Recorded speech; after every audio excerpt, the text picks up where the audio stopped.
Hello, friends. This is the AlphaList podcast. I am your host, Toby. The goal of the AlphaList podcast is to empower CTOs with the info and insight they need to make the best decisions for the company. We do this by hosting top thought leaders and picking their brains for insights into technical leadership and tech trends. If you believe in the power of accumulated knowledge to accelerate growth, make sure to subscribe to this podcast. Plus, if you're an experienced CTO, you will love the discussion happening in our Slack space where over 600 CTOs are sharing insights, or visit one of our events. Just go to alphalist.com to apply.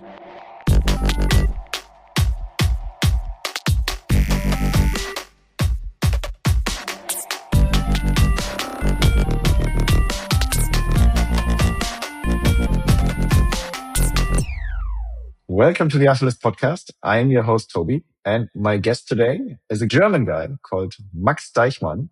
And different from many other German guests, he doesn't build like B2B software for the German-speaking market, but he builds a very international product, AI first, at the forefront, I would say.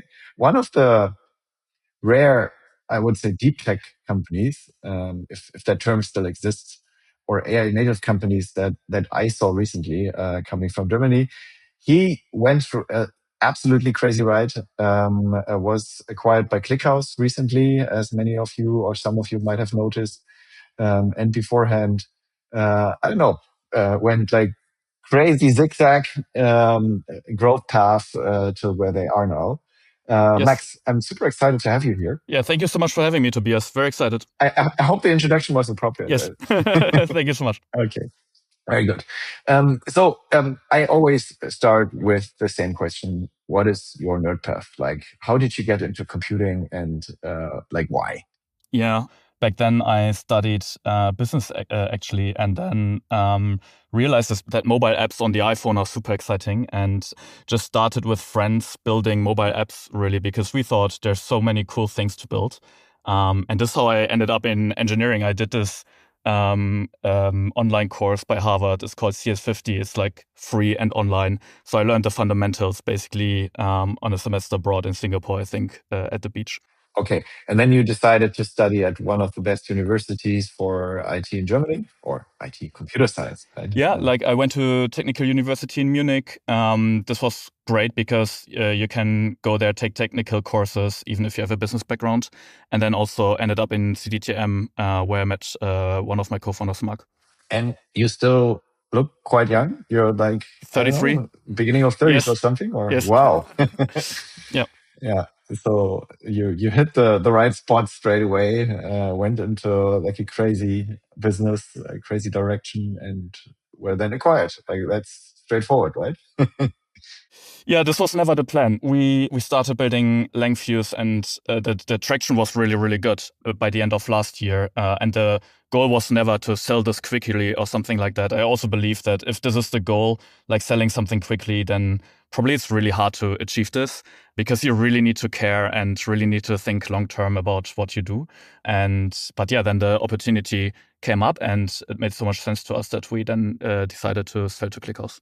Okay, yeah, interesting. I mean, it sounds like the wet dream of every WHU student who then found something, sells it super quickly, etc. But yeah, as you said, like for techies, it's mostly different, and also for like companies these days that really have product market fit, it's supposed to be different and also changed. Yeah. So, and was it like ultimately a scratch your own itch topic or a market call where some investor told you like, hey, you have to go agentic, you have to build something for agents, or why did you end up building Langfuse? Yeah. So basically we were originally built completely different things, basically typical SaaS products. And we managed to end up in Y Combinator with one of these products. We had traction, we had users, we had a fully functioning product. We were traveling to San Francisco thinking, we need to scale this. How many salespeople will we hire now? How many engineers will we hire now? All these things. And then we quickly realized that we weren't too excited about our customers. And also the product back then, we weren't able to charge as much as we needed to afford a sales-led go-to-market approach. And both of these topics basically ended us shutting down the product that we had. We basically fired our customers. This was a very hard moment. We were in San Francisco, and then all the other teams in Y Combinator, they're pushing really hard, having more and more revenue. And we were in front of of nothing basically each week and iterating.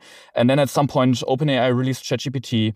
We didn't initially jump on the topic because we thought all the PhD AI people, they are much better at this. We have no idea what's going on, until we figured out nobody has a clue what's going on. And then I think it was a Sunday night, 10 p.m., something like this. Clemens, my one co-founder, asked Mark and me, guys, like, we tried so many things now. If you just had time, what would you build? And we were just saying, let's build AI products. And this is how we started to build AI products. A very simple products such as a online course generator to generate an e-learning online course, or a first version of GitHub Copilot, just like a PR bot that you could tell, hey, please make the font larger for this heading. Very simple applications, and thereby iterated and learned how it is to build these AI applications. Back then with much weaker models, but we figured out quickly that traditional observability tools with logging and metrics, etc., won't really help engineers to improve these applications because they're non-deterministic and they have these long strings as inputs and outputs. So it was really hard to iterate on this, and this is how we ended up working on Langfuse. And also we are very interested in dev tools in general. We read the blog post of Cloudflare and Vercel when they come live. So we care a lot about engineers in general, and we love building products in general.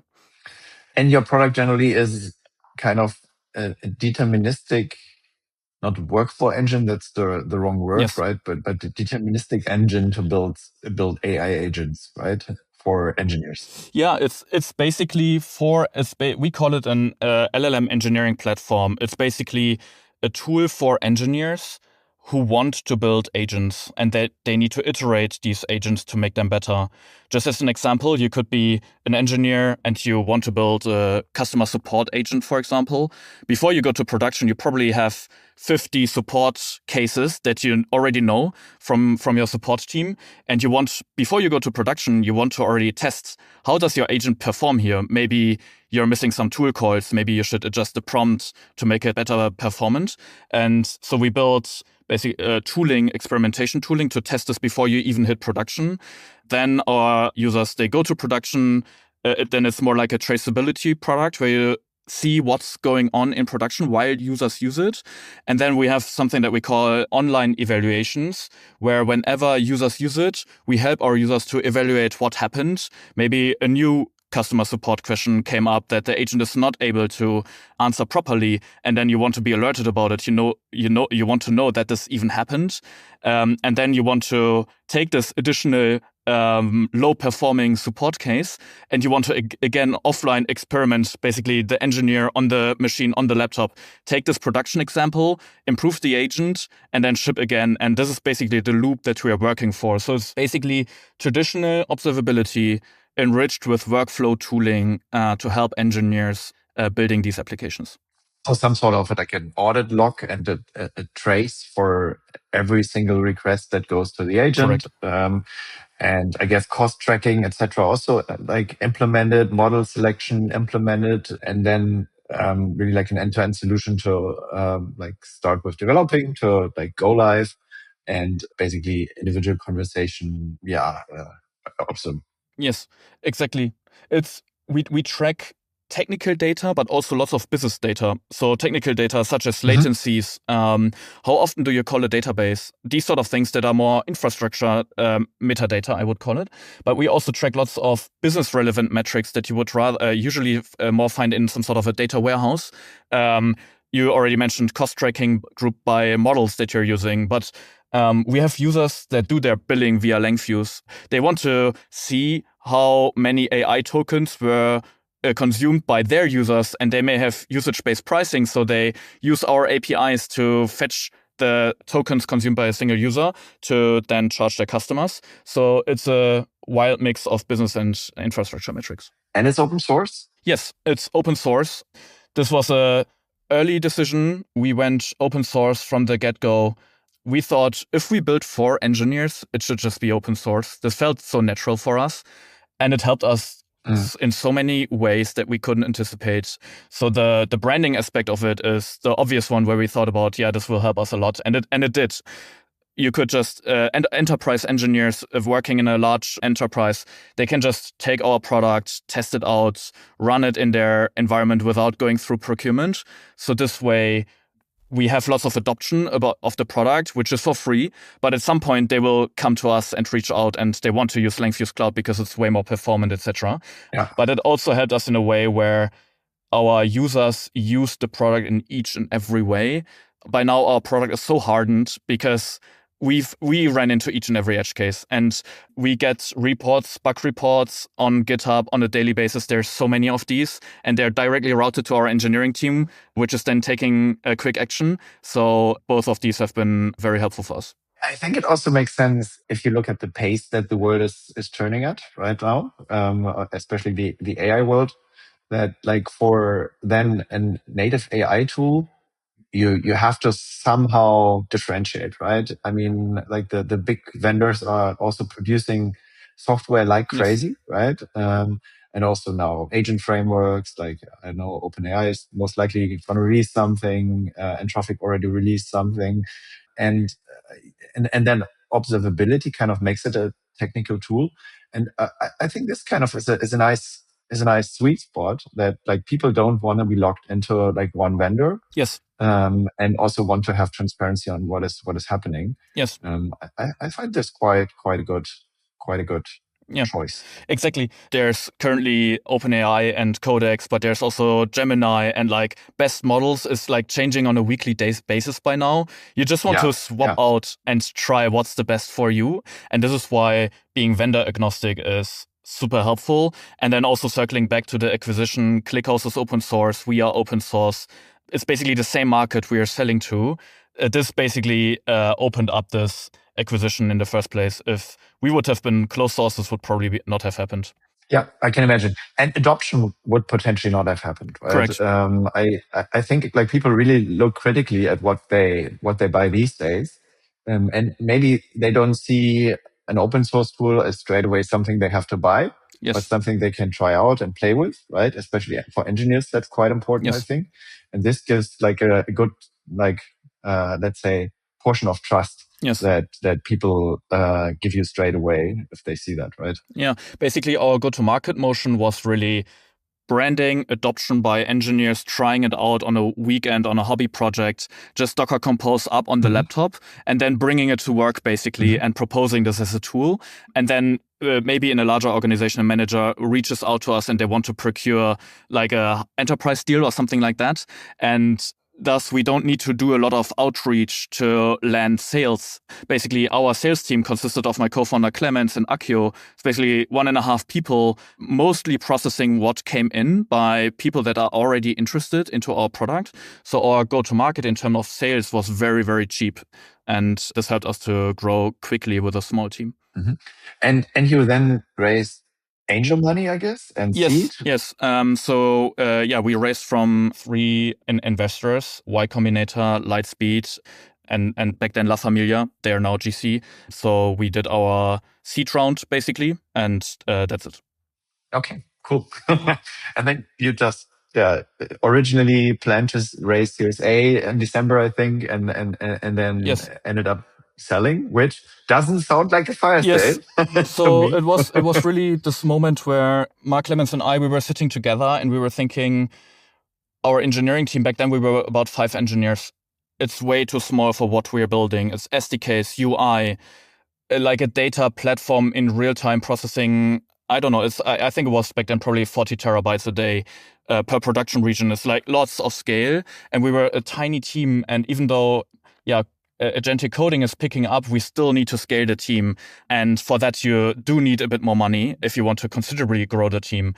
This is why we thought, okay, let's do a Series A. Let's grow this team. Let's raise some money. And then we are good again on that front. And we can purely focus on hiring a stellar team. And then ClickHouse reached out, and we were debating this internally. We didn't directly jump on it, but eventually we wrote this short doc about what would happen if we would sail. Like basically playing devil's advocate, because it's so easy to just say like, did you write that, or was that Claude? Like, no, challenge me. it's even less than one page. It's basically half a Google Doc, because it's not the amount of words, it's the 2-3 reasons that really matter. Yeah, so we basically sat together and thought what would be the benefit, and it's basically on the data platform piece and on the sales piece. In the end, if you look up engineering blog posts of Datadog, for example, they reinvent their internal proprietary databases on a yearly cadence, basically, because they need to scale it further. They need no more features, etc. And we run everything off of ClickHouse. It's basically a real-time columnar database. It's basically made for observability use cases. And we use this database, but we realized at some point our interests may diverge from whatever ClickHouse has. And then I'm in a position where I need to hire a database team. And probably we will fail at it, because we need to catch up whatever ClickHouse built and then build the things that we need on top. Or we branch from ClickHouse and then start developing from there. It's a very big undertaking and very risky. And then the second thing is really sales. We have no idea about how to do open source dev tool sales out of Germany. This is really hard. And ClickHouse has done this. They have salespeople that know what Docker Compose is. They can talk with, it is how it is. They talk with engineers from very impressive companies, and seeing this as an opportunity to basically jump on their sales team and have a direct connection to their core DB team is basically saving us so many years in developing all of this internally. And this was basically the reason where we thought, if we go this path and we leverage these 2 points, then the chance of Langfuse coming out at the top in a couple of years is by far the highest. And that's why we did it. Okay, cool. Yeah, makes sense. Yeah. And in the pre-discussion, you mentioned that there was a really hot phase before Christmas. Without naming names, what does it feel like when half of the AI ecosystem is suddenly knocking at your door? Yeah, it's a really busy time, so you don't really think about it in that moment how crazy this is. But yeah, it was a crazy ride, because you need to prepare also a lot. It's a lot of work. It's really a lot of work to prepare all these meetings and make the fundraise and the acquisition then work. And this is where Mark and Clemens, especially my 2 co-founders, they really excelled at that, and this was very impressive. So yeah, and then the processing all of this happens a bit later. Okay. And how does it feel now, like being part of the ClickHouse team? Yeah. Like, how's the cultural fit? Yeah. Like, were you surprised by anything, or is it now just continuing the crazy ride with like a very pushy team that like sells your product straight away? Or is there anything that was surprising for you? I think in general, nothing unexpected, because when we met the founders of ClickHouse, we realized we share so many of the cultural topics with them, of move fast, don't micromanage, let individual engineers make decisions and give them ownership so they can move fast. And just their excellence, seeing how often they have IPO'd companies, etc. It's like a very, very impressive founder team. And the remaining management team of ClickHouse is also super impressive. So with this, nothing was surprising. It's a lot of fun to work with them. And now we have been in Tokyo last week with the entire ClickHouse organization for an offsite. And it was so impressive to see what they are all shipping. It's like 600 people building a highly complex, ultra scaling infrastructure product. So this was very impressive to see. It feels the decision was perfect to make this shot. And Clemens, Mark, and I are thinking on a weekly basis, like, this made so much sense, and we see the benefit each and every day. Yeah. Cool.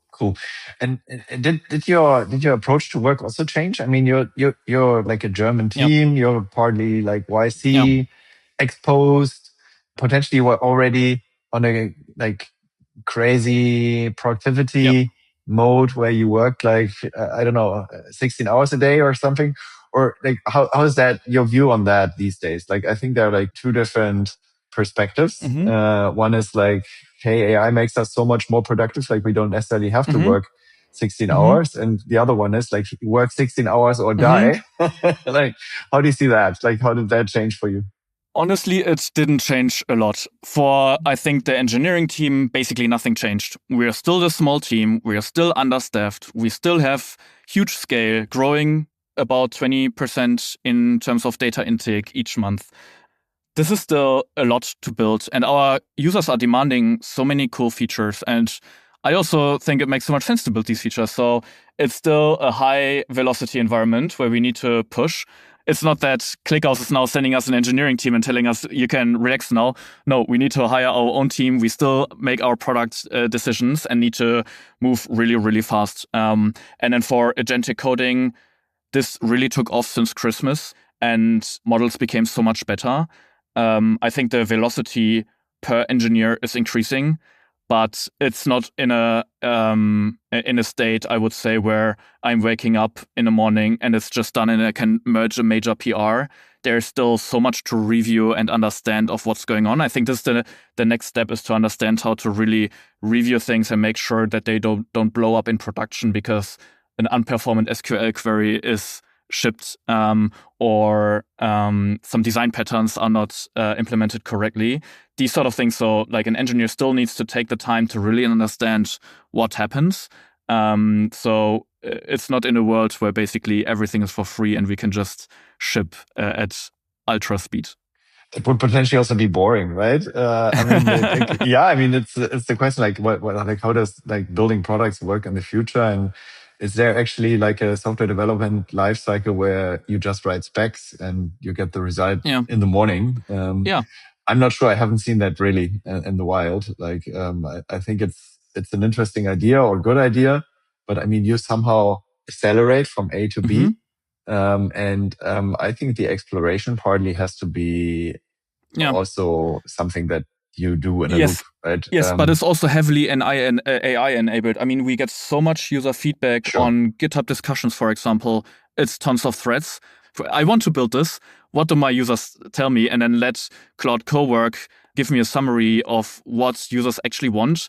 I read an RFC from one of our engineers actually yesterday. He did exactly that. It was a perfect summary of what users want. And then from there, you can, again, work with Claude or Codex to figure out what's the best way to implement this and then iterate also on this plan. So the planning stage is already highly AI enabled. And then giving this into a context to an agent to execute on top of that is basically just a linear integration to Cloud Code, working off these tasks. So I think right now, it's basically the engineer who needs to decide, I want to prioritize this project. He needs to understand, based on the user research, what are really the requirements, what's important here, where are the most difficult and important decisions. And this is where taste matters and where understanding the users matters. For example, for us, we always try to build a platform which is very open and very, like, it could be used for so many different use cases. It's not very specialized, it's not verticalized. So having this in the mind of an engineer lets them make the right decisions on the plan. And then after the agent basically implemented everything, it's again this like review step and then making sure that everything was implemented correctly, ship it into production. And then whatever, like monitoring in production is the next piece where, I mean, us as an infrastructure product, we are on call 24/7. Something may blow up at 3 a.m. On a Sunday night. Happened often enough. But then having, again, an agent being connected to Datadog and all the tools that we have and helping me to understand what's the root cause is super helpful. Yeah, it give you a context that actually is already prepared. Like, hey, the internet is down, or Fastly is down, or Cloudflare is down, and have you checked this? And I already figured out this, and this is how to fix it. Yes. But still, the human in the loop basically does the rest of it, I guess, right? I think right now, what we try to do is get as much context into the agent harness, basically, into the agent, give it all the MCPs, all the tools. I mean, we are very lucky here in a sense because we are open source, and being open source, also about us as a company, our culture, we have basically a handbook out there. Our internal company handbook is on our langfuse.com homepage. Mhm. And this is super helpful because now agents can just go and find the content, and this is just accumulating over time a lot. And then combining all this content with a very powerful model really helps a lot. So I think it's currently really the figuring out which content you're missing to improve personal productivity, basically your team productivity, and making sure all these connections are made to the agent harness. And where would you say you stand yourself with your own cloud in observability and like this prepared for harness prepared context? Where do you stand? Like, how happy are you with your status quo? Like the Yeah. real the real you, I mean, not the LinkedIn yeah, you. exactly. So, I mean, everybody reads on LinkedIn and X each day how crazy productive everybody else is. I think we're also not happy about where we're currently at. We could be much better, and we're investing there. It's basically projects that are on the quarterly roadmap of our engineering teams. So no, I'm not happy because I think we could be doing better. We have lots of ideas of what we could improve and where we want to move. But I think it's also like a very exciting time to really understand workflows and how you can be more productive. So yeah, engineers who are curious about these sort of things probably have a very fun time right now to understand what are the next step in the industry and how to be more productive. And if someone wants to now, let's say, build a similar setup to yours, or like given what you learned with your own cloud, um, building an observability stack for a normal web app these days, what would you? I mean, you mentioned Datadog, right, or something similar in your Relic, etc. But this is like the old world. How do you do this in the new world to basically be prepared or be best prepared for agentic resolution, which at a certain point will also come that you automatically solve issues with an agent. What do you say? What would be your setup if you could restart from now? So it's a multi-layered answer here because many things matter. I think the data platform under the hood needs to be blazing fast. And this is where ClickHouse really excels. It's like processing billions of rows in a database sub-second. The sum of total costs for a given user. A query like that is just responding very, very fast on a gigantic amount of data. And low latency database queries sound very technical, but they have real impact on an agent. If you, for example, have an agent hooked up with Langfuse, with our MCP client, for example, and you want to debug something that went wrong in Langfuse, you want to have a very quick answer, and you don't want to wait for 10 minutes to get an answer. No, you want to have it in a second, and you want to run multiple queries, and you want to run a lot of these. So the data platform really needs to work. You also need to have the basically agentic set up. But the data platform could also be Datadog, right? Like traditional Yes. traces somewhere. Yes. Okay, so let's say I have DataStack for monitoring, which then I don't know emits an on-call signal somewhere, like my application crashes. There's like an incident happening that like there's I don't know a webhook to where, like what happens next, right? You have Datadog, you have that, Yes. And you have that incident happening. What happens next? Probably you want to have it hooked up with basically the MCP of Betastack or Datadog or whatever. You want to have it, the repositories that you have your code needs to be in the context. So you have to have the actual code base of the servers you're running, but also ideally infrastructure code. We realized having the infrastructure code in Terraform is extremely helpful because the agent knows what you have deployed in production.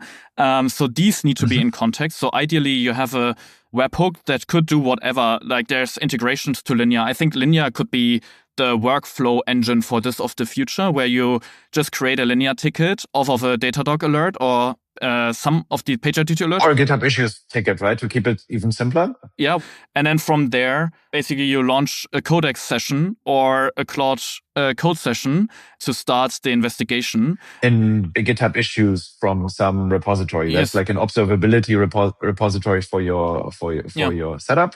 I mean, for us right now, it's basically we run this manually right now, where the alert comes in. I wake up at the night. I just take the alert from our Slack, copy paste it into Codex, and we have a skill there with all the context, and then it's just going.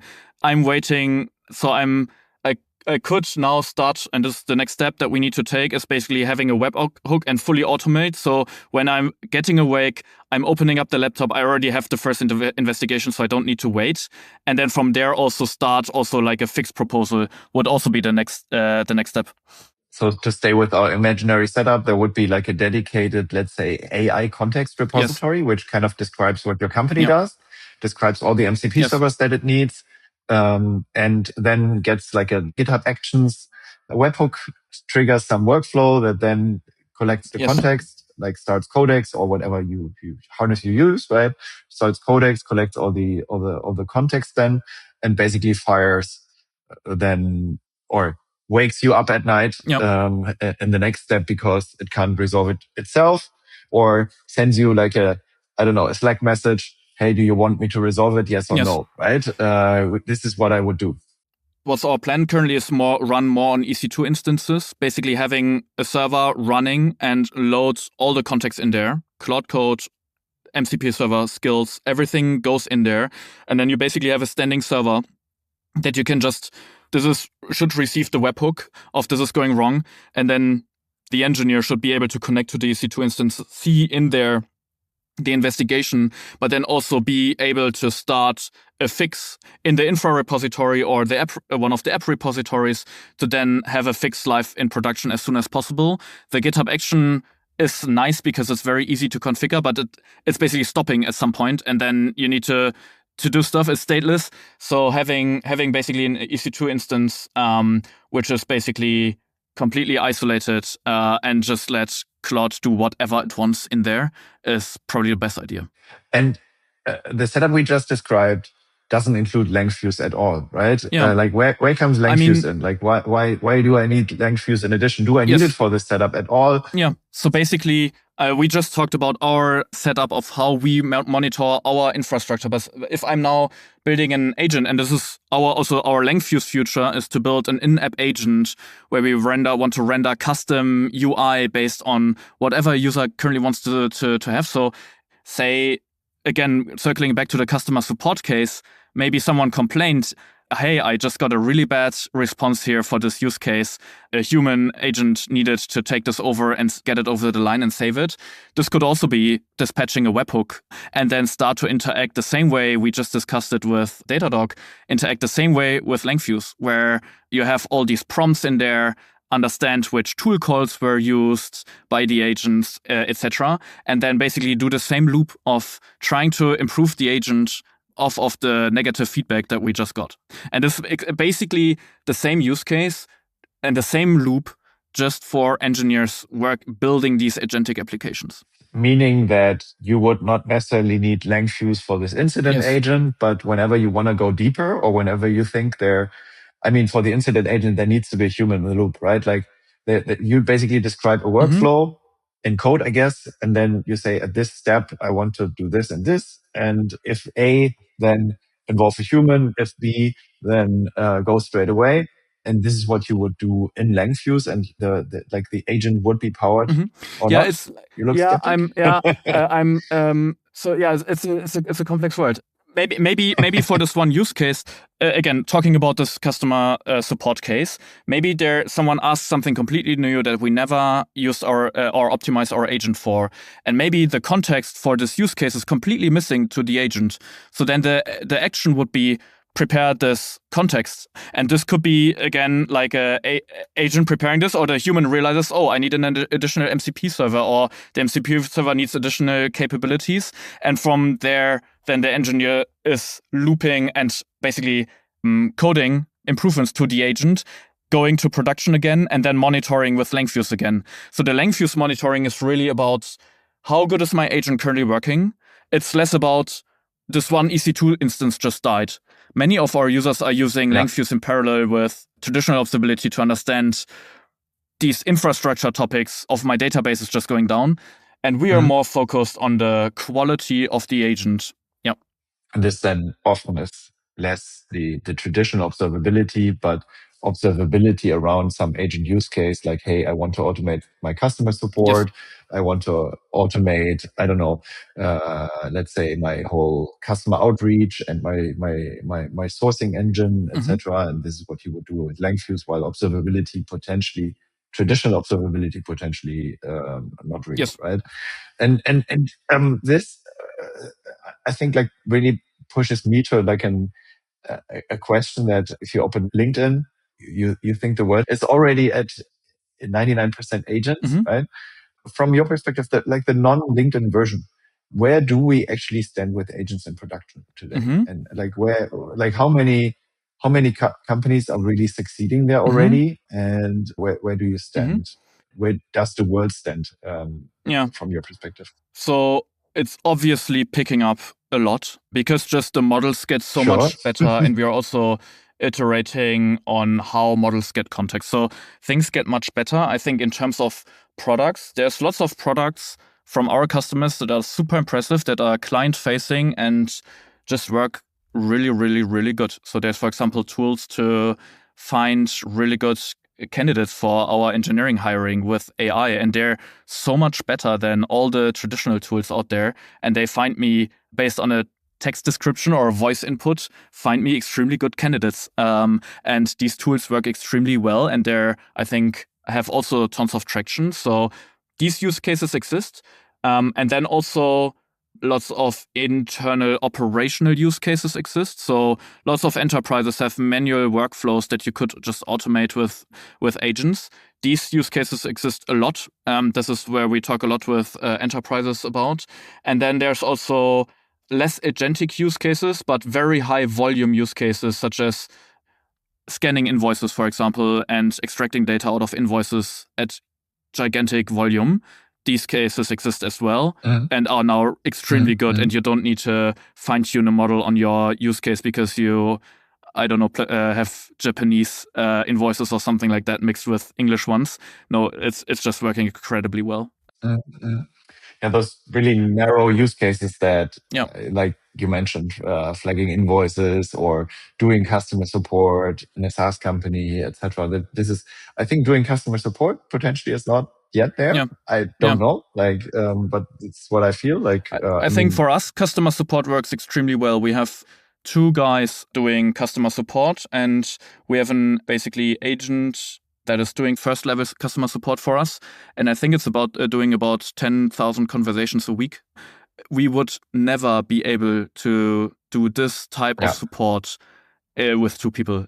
Like impossible. And only a very small fraction is routed to these 2 guys who are technical and can help our users with like deeper issues. But in these cases, it's really, really good, and it works really good for our customers. Like at least the feedback we get is really good. So customer support is already, I think, working, at least for us, extremely well. Okay, then pens down again. How does that work exactly in your case? Like people write tickets somewhere.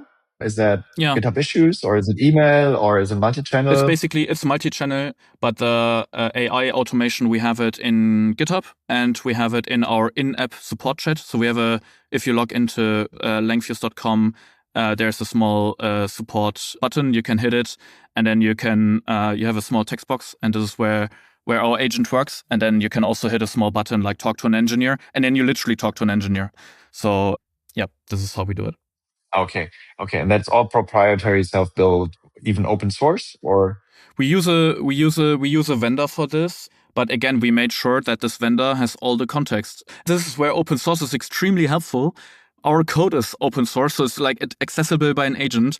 All the documentation, everything, all the GitHub issues is all public. So this is how the quality of this agent is really, really good, because it can find lots of context about bugs that we have, features that we have, how like an upgrade path for a certain API looks like.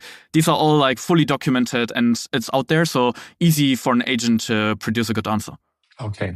And from your view, what's the pattern right now you see often? I mean, you have many customers, right, that basically try to implement agents. So every B2B SaaS could be your customer, right? What's the pattern that you see really shipping? And what's the pattern teams keep failing or keep trying and then keep failing? Like, what are the mistakes that people often make? This is really, really hard to answer. I don't have a global view on this, but Yeah. the teams that succeed, they just try the most powerful model. They just give it, as I just said, as much context as possible. They try narrow use cases. Don't try to solve everything at once, but go step by step and then try to expand from there. These are the successful cases where I mean, I know from some customers, they really understand the workflows they try to automate. Like they're, for example, founders of a YC startup and they're building something, for example, in recruiting. They have no idea about recruiting. They could just say, hey, scrape these profiles and then give a summary and rank them somehow and then return it to the user. Done. This could be shipped on a Saturday. But no, they really try to understand how a recruiting function, world-class recruiting function works, and then try to replicate this within their agent and build very thoughtful skills for agents to really replicate basically what humans do. And they're basically in love with the product and try to improve each and every nuance by doing whatever, like improving the skill, the prompts, the context. So they're still, I think the teams succeed that are the ones in the end that care a lot about the quality of the output and do whatever it takes to get there. Because you can also just ask Claude to build you a Yes. world-class hiring agent, Yes, right? and probably we will. This will also become better over time. But then there's again this. Yeah, I mean that's an interesting question where we will end up because it's agents building agents. This is also the future we are thinking about. Like, what's the role of a human at some point? And I currently think of a email/linear inbox where an agent tells me, hey, Max, we needed to fix this here because this broke. And then if I want to, I can just dive into it and see all the context within this notification and also take a corrective course. Or I just let it go. And I think this is where a future where at some point agents will notify us that they did something and let us help or not help, rather than us needing to launch the agent and handhold it over the line. Yeah, this will be very exciting. So a decision a day, basically, then ultimately, right? Here's your decision yes, inbox. Yes, your decision inbox. Wake up in the morning, 8 a.m., drink a coffee, go through all the decisions and let it go.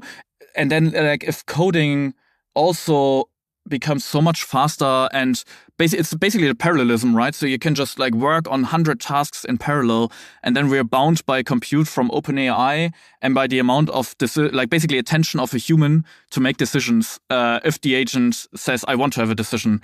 And then, I'm wondering where we end up with because the iteration speed will be crazy fast, where it used to take teams to build features. Now things will just happen overnight and build very exciting products. Okay. And if you're honest, where does this all still suck? Like where does the current status quo still stuck? Like where do you like what's the stuff that really annoys you these days? Is it the often changing directions and the new stuff that happens around the globe every day, or and then I don't know, the fact that like everyone now releases agent frameworks and like, is it the non-existence of product market fit these days? Or is it more like really technical issues like where you think like, hey, this is too basic. We're all cooking with water. What is it? There's no, I mean, it's bad and exciting at the same time. It's not a clear path of what we should be doing as an engineering organization. Should we now build lots of infrastructure to make sure that our coding agents are able to code without reading from our production database and destroying stuff? So there needs to be lots of layers around arbitrary code execution by an agent, for example. Should we now go and invest heavily into this and build all these sort of things? Or should we wait for someone to build all of these things for us? Or will something else be the future? I'm fairly convinced that we should be doing this and we will be doing this, or very convinced that this is the right direction. But yeah, sometimes you don't know what's the best next step we should be doing because we're still so people constrained. And then making the right bets of what people should be working on is probably the biggest challenge. Yeah. So really like figuring out what you don't know, right? Like what do people maybe are doing in the background that you don't know about? Where does actually open source exist for this case? Is OpenAI working on this or whatever? I can imagine that this really sucks, right? And this is also the problem of many, I know. Like you basically start doing something and then realize, okay, shit, this has been built. Like I don't need to build Yes. this. And it happens every day. And you throw away like 2/3 of the stuff you're building, Yeah. right? Yeah. But then if you build it, you can customize it. That's always the nice thing. If you build stuff in-house, you can always make it work for your use case. And this is also something what I believe will happen is really, I mean, big tech has always done it in the US, building their own tooling internally, like their internal task tracking and email clients and whatnot. And I think this will happen to way more companies to build custom internal tooling for your workflows, because building software will become cheaper and then you can adjust it to the workflows that you care about. Yeah. Okay.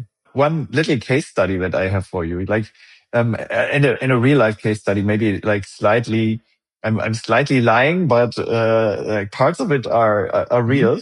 I don't tell you which ones. Like I'm co-founder of SaaS Group, and we acquired roughly like 30 portfolio companies that like belong to us, really, like end to end, tech, billing, etc. All of that is owned by us. We have support, we have on call, own ops setups, individual teams. People partly use AWS, partly use Google Cloud, partly use Datadog. So, in like the old world, like a bit of an IT nightmare, Yes. security nightmare, and very Mm-hmm. fragmented. If you see this all and you like zoomed out, right? And you are in my shoes, Mm-hmm. what would be the first thing you would try to solve with agents? And where would you start? How would the infrastructure look like? Would it be the on-call setup? Would it be support where you would start because you could generate most value using Langfuse? And what would be like the concrete stuff you would do? Yeah. It's all different businesses that are different teams, etc. Yes. Everybody working on their own products. Yeah. Yes, yes, yes. And you have a few things that are in common. Like billing is often done through Stripe. Support is often done through one solution or the other. Code is on GitHub. But you don't have like a context described necessarily per company. You don't have MCP servers per company. Would it be like MCPing everything and then trying to really define a context per company to then basically approach the on-call stuff that you described or security? What would it be? I think, yeah, if you don't want to merge these businesses and make them one, you probably want to have Yes. individual setups for each of these companies. Basically, make sure everybody's AI built and thinks about their job each and every day of how they can use AI to make it better. Like, there's so many things, like in recruiting. We also did it. Use Cloud Cowork to improve the recruiting process. And then maybe you have some shared learnings where one recruiting tool works better with AI than another one. And then you can maybe share this knowledge across the different companies you have of like tool selection. But this will also change a lot. And people still need to understand all the tools that they're using, because we're not there yet where it's just like all on autopilot, and this will not happen over the next week. So I would say AI pull the workforce, everybody, that they Yeah. start to use these tools for their internal processes. And then I would heavily think about the product. I mean, right now, I assume most or all of these products have product market fit. So understand where do the products move, and maybe you then need to build something more agentic, and then you would adopt Langfuse, because you could also lose product market fit at some point, because whatever your users do right now with your tools may not work in the future. So what's the future of all of this in a more agentic world? Yeah. So I would prepare for that. Okay. Okay. And I think I mean that's what we do.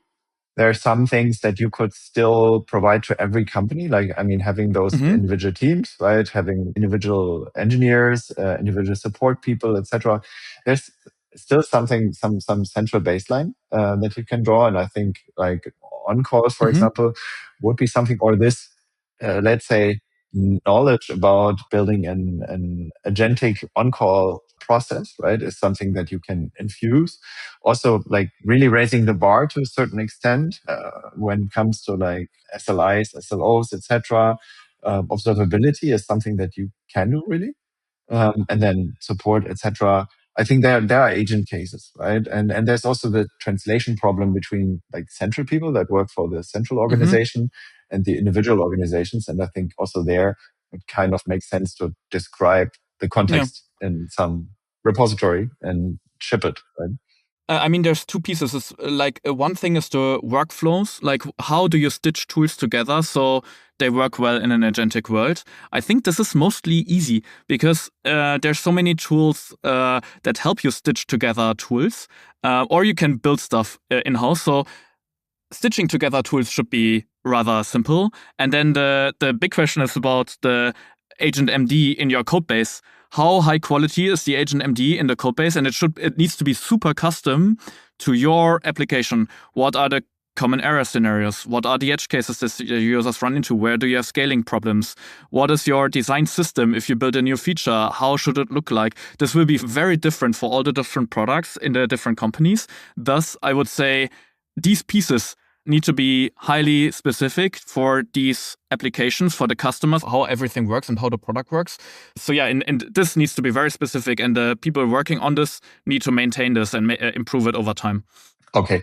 Yeah. So this is like the normal dev workflow that you also recommend to improve for everyone out there, Yes. right? Like start collaborating with Claude and Codex, right? Like start like pushing the context, start optimizing Yes. it, start sharing it, and then really start continuing to develop it. So to make it a workflow and not a one-off thing that that ends up on your individual hard drive, Yes. right? And then where or what's your view on sharing or on a required minimum level of best practice when it comes to multi-agent workflows, etc.? Is that something where, like, you personally, do you use like an engineering team on your hard disk, or like a virtual one? Yeah. Are you using multiple roles? Are you doing like Claude code and step by step, or how are you personally doing that? So we have a bunch of skills for different things in the company, and then basically selecting the right skill with the harness to do something. So it's currently mostly differentiated for tasks by skills and by giving it one-off context. So we were working on SOC 2 and HIPAA, etc., and just giving it all the right context for the right tasks. So like, yeah, I try to run things in parallel, but I don't have one agent orchestrating many agents. I don't have a setup like that running right now. Okay. And do you think this would be a big step for you still if you would add that, or are you not curious to try it out? I'd be curious to try it out right now. I think we need to improve the loop of a single agent to make this better, because then like a one agent controlling many agents would just like launch different tasks. Then I have basically, instead of one task, I have 20 tasks to review. I'm still the bottleneck at reviewing and basically merging stuff or sending out this email or doing whatever I told the agent to do. So basically improving this piece of the loop is probably higher leverage right now. Yeah. Okay. Okay. Yeah, fair enough. I think that's actually the status quo of many companies out there, and I guess you're a bit further ahead than most because you're also building AI native solutions, right? But I also see many people that try to really go step by step still, and then I don't know, have skills for the stuff that they need to kind of accelerate their software development lifecycle, right? I mean, do you believe in things like pull requests being alive in a few years still, or do you think this won't be required at a certain point? I mean, a pull request is, yes, I think, yes, but how fast it will be merged will be much, much faster. I think that there will be interesting topics. I mean, the load on the GitHub systems is incredibly high by now, mostly because like so many pull requests are opened and then they run the GitHub actions over and over. And now we are opening so many new pull requests, GitHub actions run, and they make sure that the system still works. So I think having this system where we have this diffing and understanding whether the new thing works better than the old thing, this functionality is incredibly important and also a good checkpoint for an agent to then see what's the diff, what's the incremental diff of the pull request. If something is again changed on the pull request, see whether all tests succeed and then merge. And then there will be problems such as merge queues, where now 10 pull requests wait to be merged, where lots of work needs to go into CI pipelines again to make sure they're not running for half an hour, but for less than 10 minutes. So yeah, it will be these CI pipelines there will need to be a lot of work to make them performant and fast so we can iterate fast, because at some point this will be the bottleneck.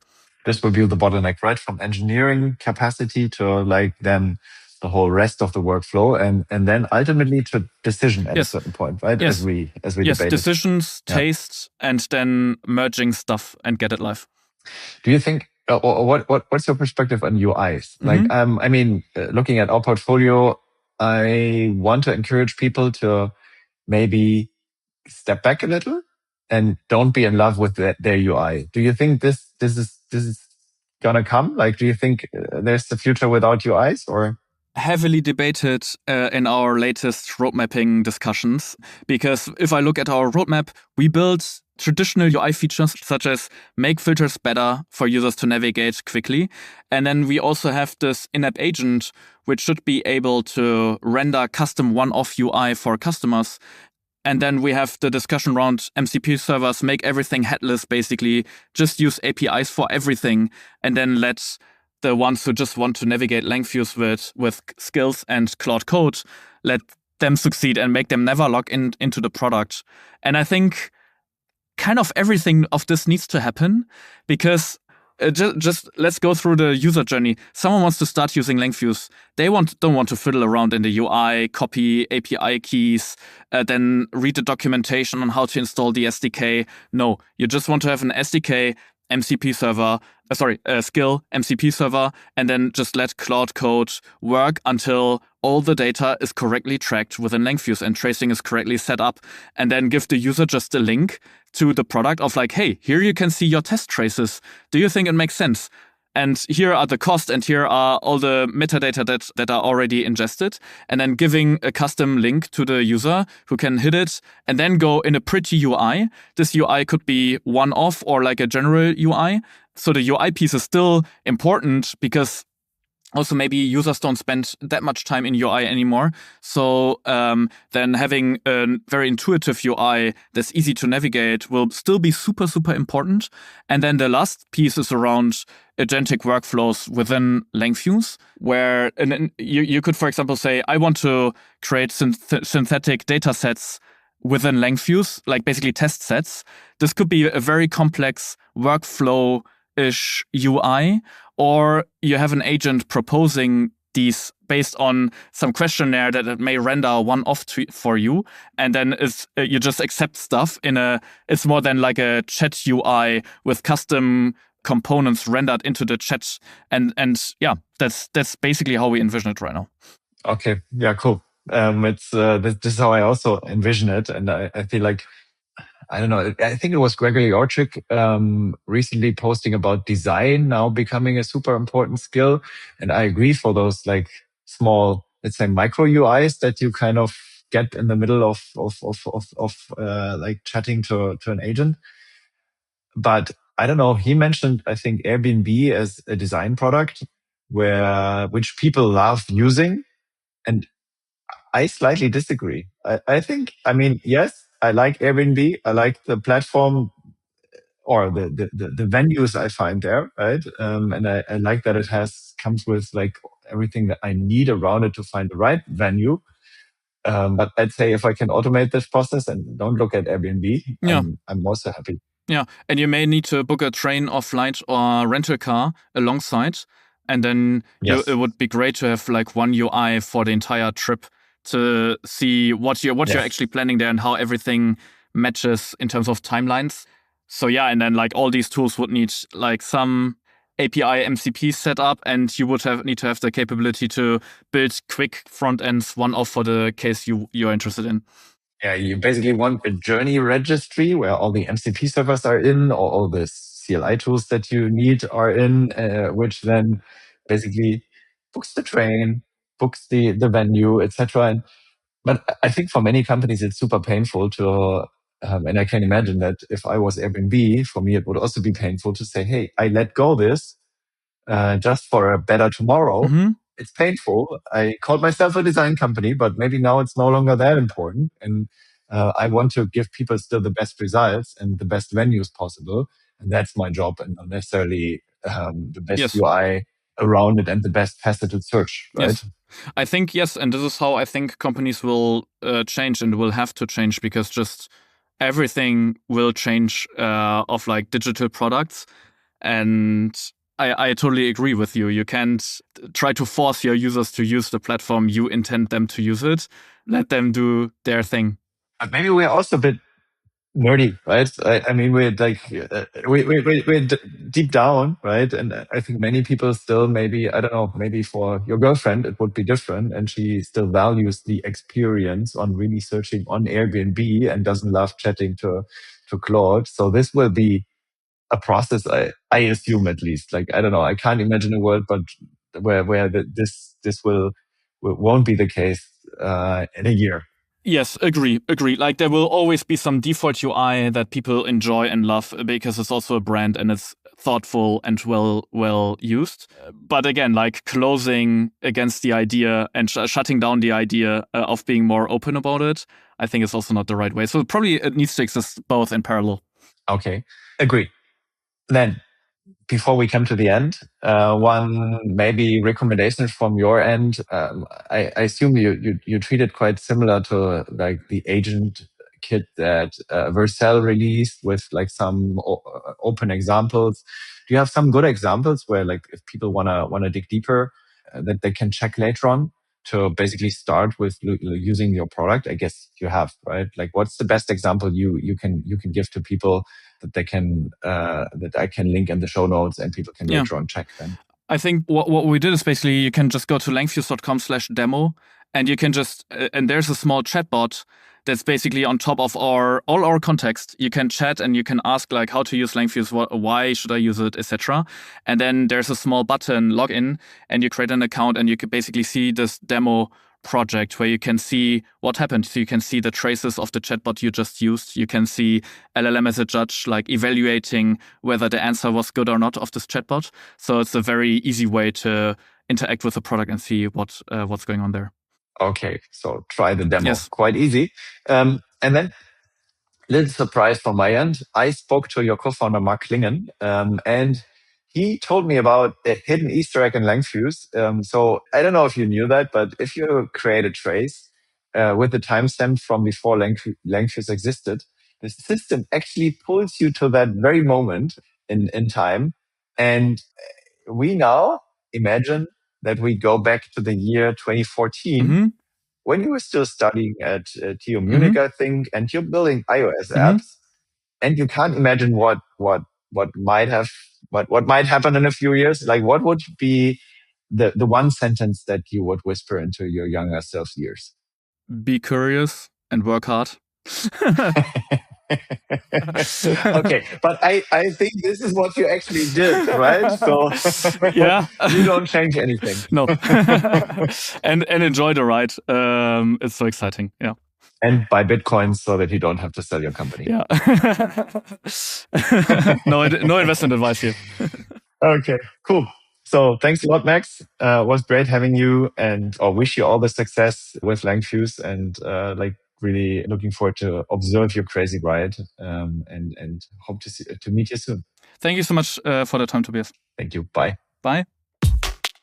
Thank you for listening to the AlphaList podcast. If you liked this episode, share it with friends. I'm sure they love it too. Make sure to subscribe so you can hear deep insights into technical leadership and technology trends as they become available. Also, please tell us if there is a topic you would like to hear more about or a technical leader whose brain you would like us to pick. AlphaList is all about helping CTOs getting access to the insights they need to make the best decisions for their company. Please send us suggestions to cto@alphalist.com.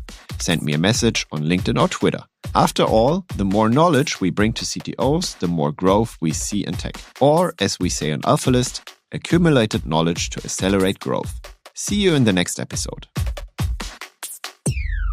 Dieser Podcast wird produziert von Podstars bei OMR.